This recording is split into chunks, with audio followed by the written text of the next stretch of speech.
Narito ang balita mula sa GMA Integrated News. Nasa ilalim pa rin ng Signal Number 2 ang ilang lugar sa Hilagang Luzon.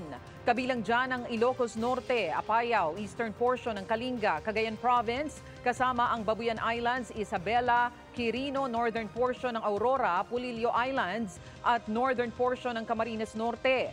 Signal number 1 naman sa Metro Manila, Batanes, ilan pang probinsya sa Northern, Central at Southern Luzon, maging sa ilang probinsya sa Bicol.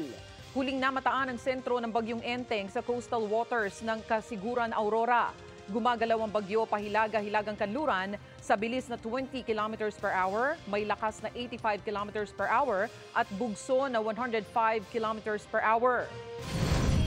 Narito naman ang iba pang balitang binabantayan ng GMA Integrated News. Bustos Dam, nagpakawala ng tubig. Lamesa Dam, malapit ng umapaw. Sobrang tubig mula sa Lamesa Dam, posibleng makaapekto sa ilang lugar sa Quezon City, Malabon at Valenzuela.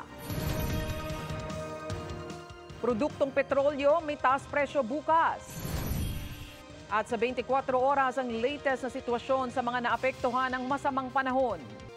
Para sa mas malaking misyon at mas malawak na paglilingkod sa bayan, ako po si Tony Aquino ng GMA Integrated News, ang News Authority ng Pilipino.